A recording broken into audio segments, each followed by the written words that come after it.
So you're ready to scale your business. You're a small business owner, you're done with the friends, family, referral stuff, and you want to take it up to the next level. You want to start advertising and bring it to that next level. We speak to dozens of businesses every single week that are in that exact same position. Hey, I want to run Facebook ads, I want to run YouTube ads, I want to develop a video for my business and promote it on Facebook. If that's you, this video is for you, because you are embarking on a journey on something completely new, okay? You're setting a goal, right? Most of the businesses that we speak with are somewhere between $20,000 a month and $80,000 a month. And they want to get up to that next level. A lot of them, it's that mythical 7-figure level or that 8-figure level. We're fortunate to work with some bigger brands, 25 to 75 million in sales, but most of the people we speak to on a weekly basis are smaller, probably like a lot of you that are watching this video right now. So let's talk about how do you actually scale. We have an actual plan here for how to think about this. This is high level. This is a macro view of how you're going to scale your business, okay? But the big idea here is that you're taking your business, you're going from that startup level of I'm selling to friends, I'm selling to family, I'm getting referrals, and I'm hustling. I pick up the phone and it's hardcore direct sales. I'm sending cold emails, I'm doing LinkedIn messaging, Facebook messages to people to try to get customers. But now I'm ready to start advertising. I want to bring this thing up to scale. I don't want to have to use my time and my energy to get every single customer and have to make 50 cold calls in order to get someone on the line. So when you decide to scale, the first thing that needs to change is your mindset, because this is the reality. When you're scaling, that means you're going to start advertising, right? That's how I think about it. You're becoming a business that's now going to run ads. Even if it's magazine ads or newspaper ads, hopefully you're thinking about something like Facebook ads first. But you're now advertising, and what advertising means, a lot of people don't realize it, is you're paying to get customers. Simple as that. You're paying people to take an interest in your business.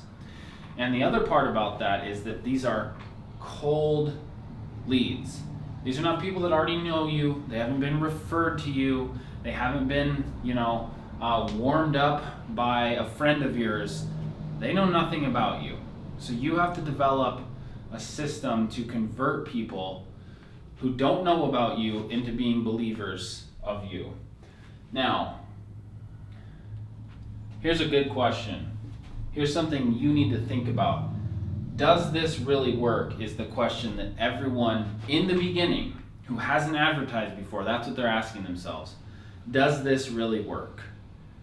Because they know this works, but they've never advertised before, and the fear level of actually spending money without a guarantee of getting anything in return is a really hard hurdle to get over. So that's why we're talking about this, so that you can have a plan that you know is going to work. First question, do you have the systems in place? Because you can't scale your business if you don't have systems. If it's you running around doing everything by yourself, you're not ready to scale. You have to have systems in place. Sales systems, sales scripts. What does your receptionist say? The email follow-up sequence. All these types of things. Customer service. And do you have a team? You can't scale your business without a team. If you are still a one-man show, you're not ready to scale. You've got to have, whether that's VAs or Zendesk or whatever, you've got to have some sort of team and a system in place to scale. So, the space shuttle, its goal is the moon, right? If you're a $1 million business and you want to get to 3 million, you're 800,000, you want to get to 2 million, whatever that goal is for you, that's the moon in this case, okay? And this space shuttle is taking off, and we've broken it up into 3 different stages. And I'll show you why we've done that. Because the first stage is understanding and learning and gaining insight about your customer and your marketplace, right? So basically, when you advertise, or even when you don't advertise, people are only going to purchase from you for two reasons, essentially. One is because they know, like, and trust you, and you are positioned in their mind as someone that they can trust and that they are going to for that particular service or product. They believe that you're the solution.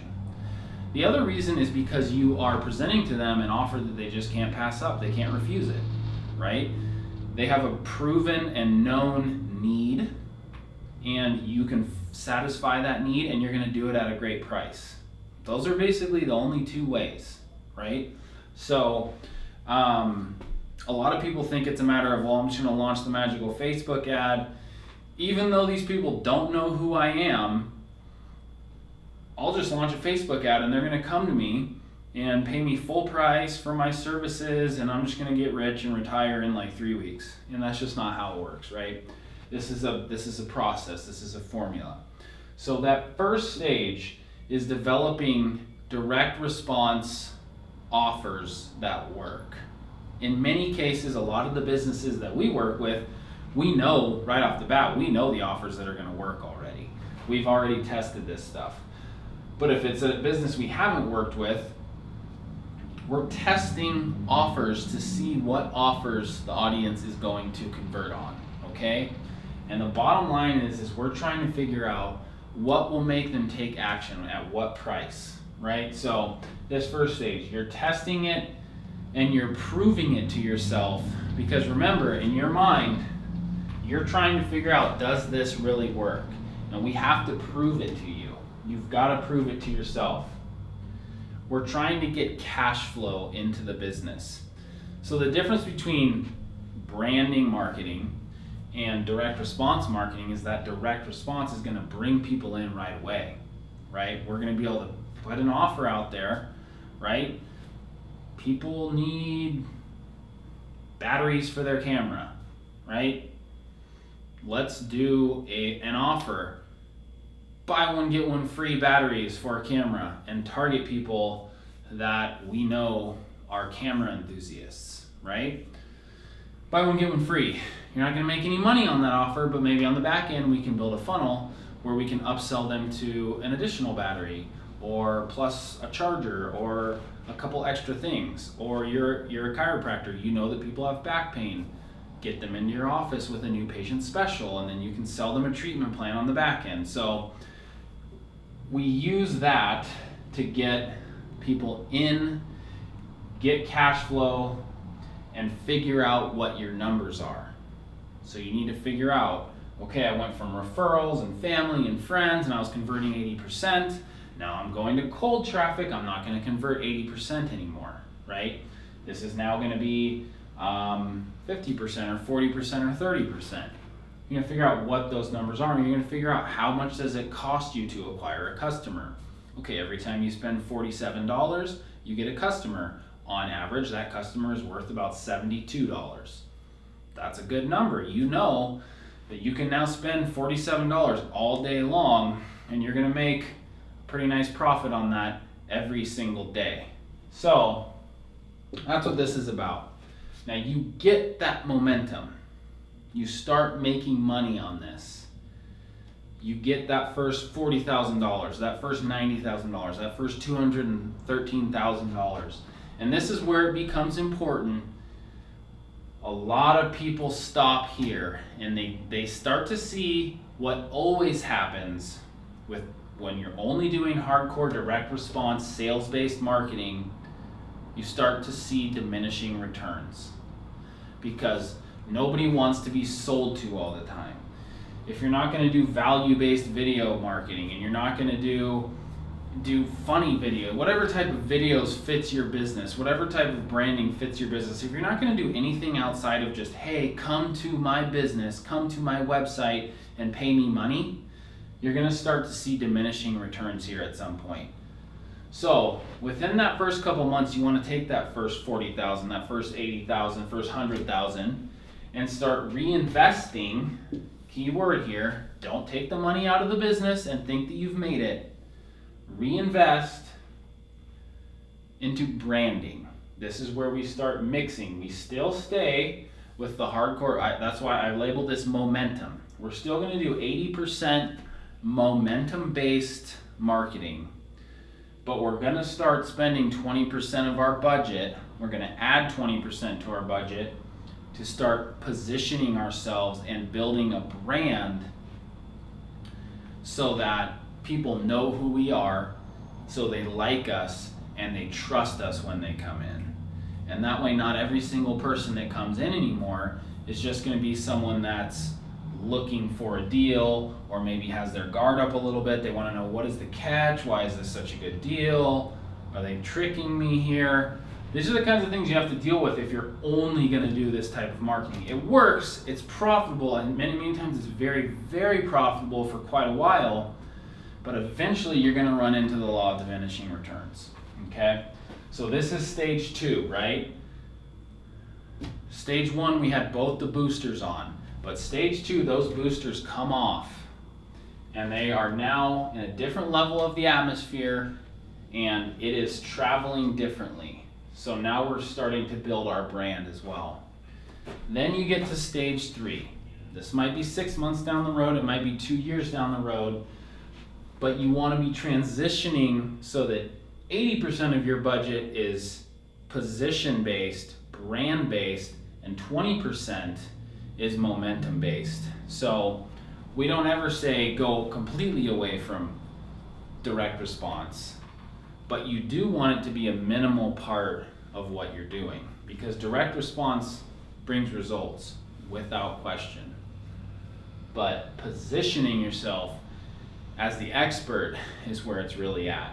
And you can go anywhere with this. I mean, you can think about McDonald's.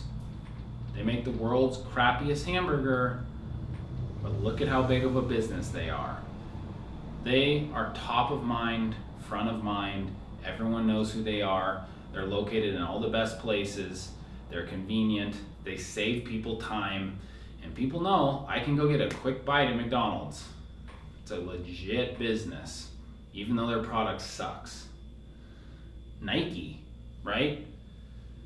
Nike doesn't get its sales because, they are running special offers, 75% off the new LeBrons, or they're not cooking you and following you around the internet everywhere and retargeting and remarketing to you all day long. Nike is just Nike, right? They tell beautiful stories, they celebrate great athletes, and they inspire you to want to be more, and it connects you to their brand. They have positioned themselves, they're the #1 brand in the world for a reason. They've done this by positioning themselves, right? And Nike is an absolute commodity. Shoes. There's thousands of shoe companies, but Nike has made itself the most loved brand in the world by positioning itself properly with brand-based marketing. Local small businesses can do it too.